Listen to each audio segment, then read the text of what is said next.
为什么说何洪涛是最真实的指导员？别的不说，就光看何洪涛去见王团长的那一个敬礼，就是最标准的敬礼。报团长，3连指导员何洪涛带列兵许三多报道。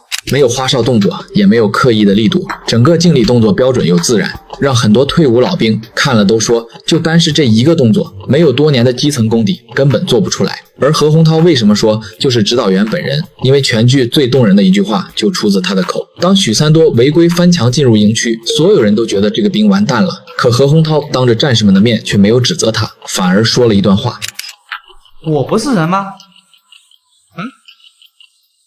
原红3连的指导员何洪涛，现在1营的副教导员，就不是人啦。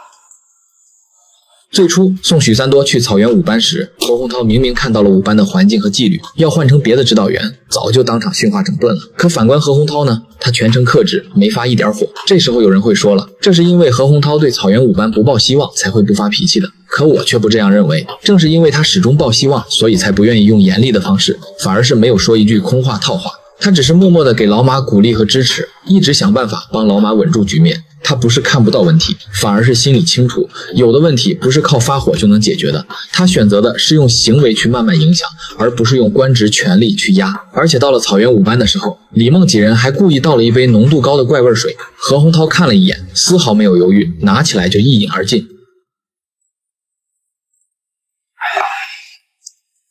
给你们传达一个消息啊，下半年水管子就接到这里，为4个人接一根水管子，可别说702团心里面没你们。他不是爱面子，更不是真的口渴，他心里太清楚，这些兵给他倒怪味水，就是因为心里有怨气，可他自己又无能为力。他没有说教，也没有讲大道理，只是用一杯水和一根水管就把团里的态度摆了出来。可最难得的就是那根水管最后真的接了过去，何洪涛也说到做到。而且在新兵下连队时，一辆豪华大巴满载着一群新兵，何洪涛上车后直接对着司机说了一句：我们从正门绕一圈。这一圈并不是为了让他们看风景，更不是真的给他们炫耀团里的武器装备，而是何洪涛知道豪华大巴上的兵分到的连队不是生产营就是后勤部，有可能这辈子都没机会再回到团部了。临走前，他想带着新兵们再看几眼，留一点念想。咱们走前门，绕个圈。我先给大家介绍一下咱们服役的这个师的情况啊。咱们师是 T 装甲师，全军挂了号的装甲部队。咱团是 T 师的主力装甲步兵团。大家往正前方看，那个就是当年我师的主战坦克，怎么样？威不威风啊？威风！团里要调许三多走，许三多不愿意，躲了起来。何洪涛找到他时，没有劈头盖脸的质问，也没有你知不知道组织多重视你之类的套话，反而说出了那句让无数人记住的话：错了就是错了，军队里没有对不起这3个字。我错了，是我错了。我这个指导员有点强人所难了，是吧？哎呀，许三多呀，你可真让我长见识。我带了1000多号兵，我信一种兵，有情有义的兵。你许三多有情义啊，这也不枉费武班长对你的嘛。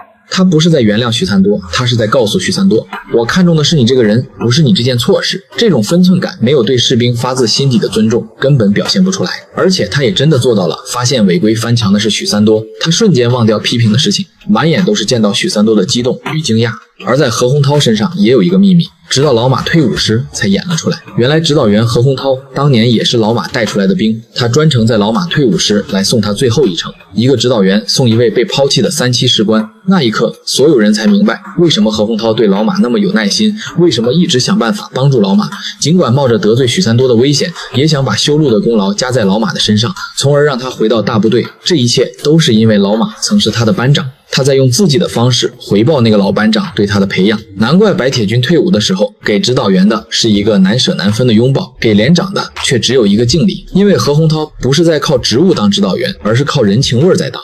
他懂士兵们的小心思，知道他们为什么不满，更知道许三多为什么会躲起来。在下属有情绪时，他有担当，会先去承认自己，怪味水端到面前，他有本事喝下去。士兵犯错的时候，他先看到的是士兵的优点，不会因为一个错误将对方一棍打死。何洪涛给战士们的感觉就是默默无闻，却又总在士兵们最需要他的时候出现。他不是那种有事就找你的干部，而是那种根本不用你找，他已经在你身后的领导。